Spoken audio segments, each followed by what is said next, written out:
Assalamualaikum warahmatullahi wabarakatuh. Nama saya Nabila Putri Karnaya. Saya dari kelompok 1 Komstat RB. Kali ini saya ingin menjelaskan tentang materi praktikum Komstat modul 5 yaitu tentang pembangkitan bilangan acak. Pembangkitan bilangan acak merupakan alat yang diperlukan dalam komputasi statistik umumnya untuk simulasi. Lalu bilangan acak yang dibangkitkan merupakan pseudo random atau acak semu. Nah, di sini pertama-tama terdapat kode menggunakan fungsi setSeed untuk membangkitkan suatu bilangan acak. Yang pertama kita tetapkan seed, yaitu setSeed 345. Lalu yang kedua menghasilkan 5 bilangan acak dari distribusi uniform, yaitu dengan membuat variabel random numbers, run if 5, print random numbers, lalu menghasilkan bilangan acak dari distribusi normal dengan variabel normal numbers, R0 5, lalu print normal numbers, lalu kode selanjutnya menghasilkan 5 bilangan acak dari distribusi binomial dengan 20 kali percobaan dan probability 0,5. Nah, di sini ada variabel sampel binomial, yaitu dengan menggunakan fungsi rbinom 5, size sama dengan 20, dan probabilitasnya 0,5. Nah, bila kita run kodenya, maka ini hasilnya, hasil output dari bilangan acak tersebut.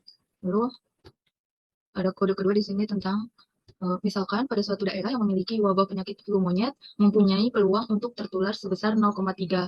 Bila diketahui keluarga Pak Saiful memiliki seorang istri, dua orang anak laki-laki dan satu anak perempuan, tentukan peluang paling sedikit satu orang tertular, peluang 2 sampai 3 orang tertular, dan peluang tepat 4 orang tertular. Lalu di sini terdapat kode jawabannya menggunakan distribusi binomial. Kodenya seperti ini, kita jalankan kodenya. Nah, ini merupakan hasilnya. Yang pertama itu dari rumus yang pertama yaitu peluang paling sedikit satu orang yang tertular. Lalu yang rumus kedua ini peluang 2 sampai 3 orang tertular. Lalu yang terakhir ini peluang tepat 4 orang tertular. Assalamualaikum warahmatullahi wabarakatuh. Perkenalkan nama saya Dr. Mustafa dengan ujung NIM 137 dari kelompok praktikum komputasi statistika kelompok 1 dari kelas RB. Saya akan melanjutkan penjelasan kode. Ya, langsung saja screen. Nah, di sini kita akan melakukan teknik pembangkitan bilangan acak. Kasusnya kasus kontinu.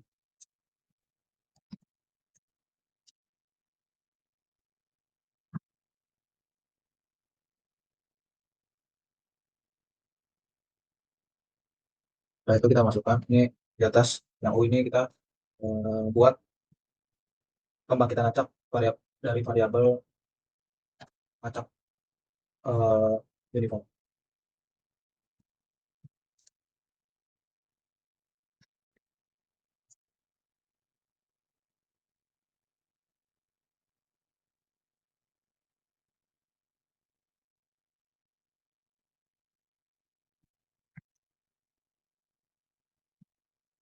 Buat periksa juga.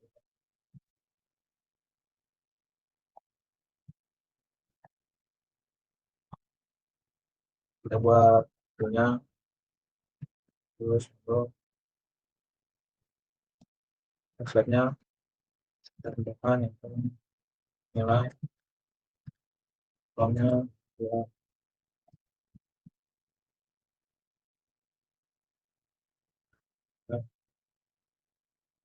seperti ini bentuknya. Selanjutnya untuk kasus diskrit kita buat di sini n-nya 500. Kita bangkitkan bilangan acaknya menggunakan distribusi uniform dan if n. Sini berarti pembangkitan acak sebanyak 500. Saya masukkan foto C.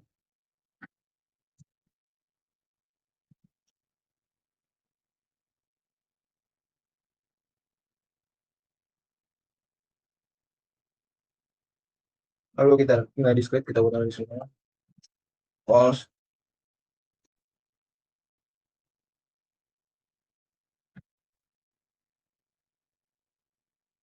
Kita menggunakan fungsi first CDF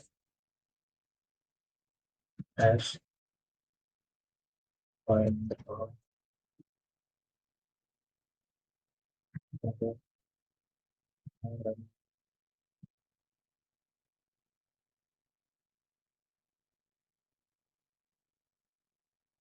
kita buat histogramnya.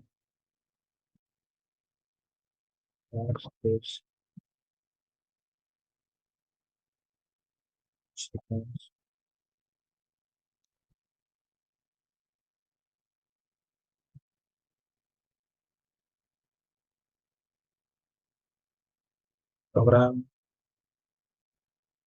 distribusi diskrit.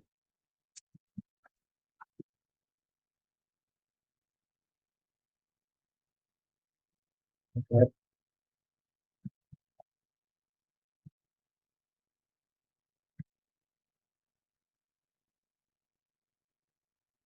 type kita buat warnanya, colornya, tagnya tuh.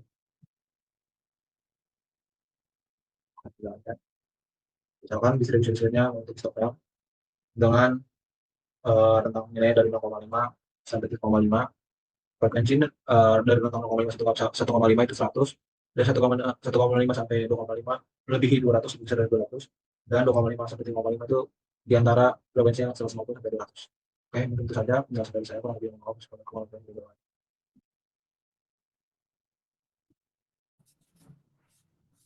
Sekarang saya akan menjelaskan kasus pada model di sini menggunakan X, B0, min 0,81 dan juga B1 min 1,15. Untuk B0 topi dan B1 topi juga 0. Kita menggunakan for I in 1:300, kemudian epsilon R0 10 dengan X R0 10 Y B0 tambah B1 pangkat X plus epsilon. Kemudian objeknya ini Ln Y X, dan kemudian B0 topi untuk C B topi objek dolar koefisien 1, dan untuk B1 topi objek dolar koefisien 2. Ini akan menghasilkan, kemudian kita masukkan row names-nya hasil min dan SD, kemudian columns hasil B0 dan B1. Kemudian hasilnya ini ada min 0 dengan 0,78444 dan SD 0,31197. Dan di sini untuk B1 ini masukkan 1,160 dan untuk B1 FT-nya ini 0,390. Kemudian menentukan parameter distribusi gamma. Yang pertama ada alpha, nilainya 2, kemudian ada beta, nilainya 2, kemudian ada parameter untuk distribusi eksponensial dengan lambda 1 per beta. Di sini kita mencari nilai C-nya untuk X value, sequence 0,01, 10, dengan let out sama dengan 1000. Density gamma value-nya ini 1 per gamma alpha dikali beta mat alpha. Kemudian jumlah sampel yang ingin diambil, di sini kita ingin mengambil sampel sebanyak 1000 dengan memasukkan n sampel 1000, kemudian mempersiapkan vektor untuk menyimpan sampel. Kita menggunakan metode acceptance rejection for I in 1 n sampel, kemudian repeat yang menghasilkan sampel dari distribusi proposal atau eksponensial. Kemudian akan menghasilkan sampel dari distribusi uniform untuk membandingkan. Kemudian kita menggunakan lagi acceptance rejection. Di sini kita menampilkan histogram dari hasil sampel yang dihasilkan. Nah, di sini ada histogram distribusi gamma.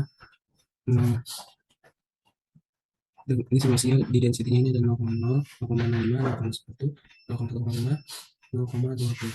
Dan di volume ada 0, 5, 10, 15.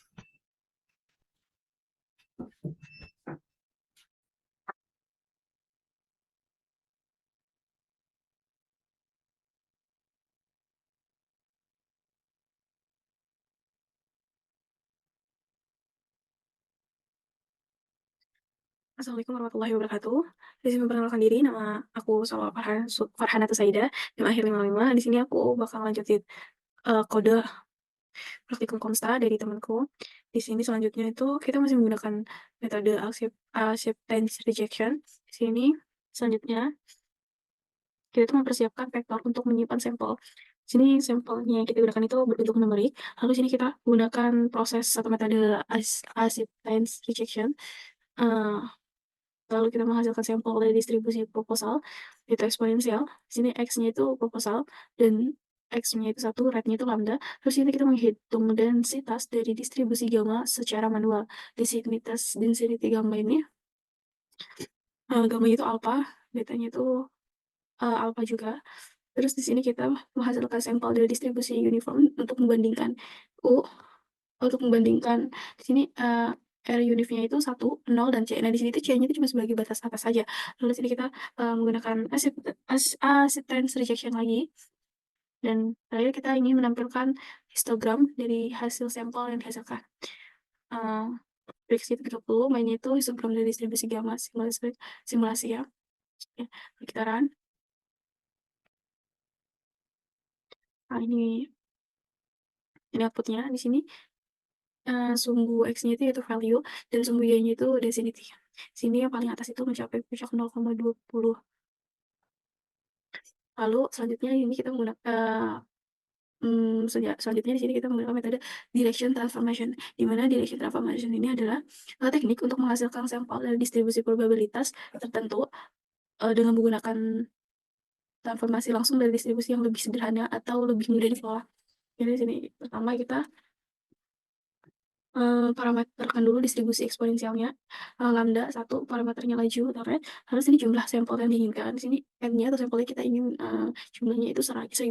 Selanjutnya di sini kita menggenerate bilangan acak dari distribusi uniform yaitu 1 dan 0 atau 0 dan 1.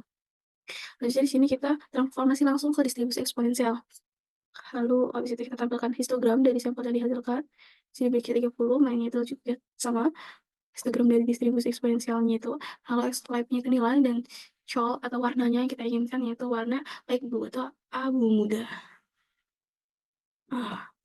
Jadi di sini histogramnya itu menampilkan distribusi eksponensial yang biasanya memiliki puncak yang tajam. Di sini kita memiliki puncak tajam di dekat nilai 0 dan kemudian turun secara eksponensial, artinya sebagian besar nilai sampel akan berada di dekat 0 dan hanya sedikit yang berada di ekor kanan. Karena di sini lambdanya itu sama dengan 1. Nah, oke, di sini kita sumbu X-nya itu ya menunjukkan nilai dari variabel acak eksponen yang dihasilkan, sedangkan sumbu Y-nya itu frekuensi yang menunjukkan berapa kali nilai tertentu muncul dalam sampel. Oke, cukup sekian presentasi dari kelompok kami. Jika ada salah kata, dimaafkan. Wassalamualaikum warahmatullahi wabarakatuh.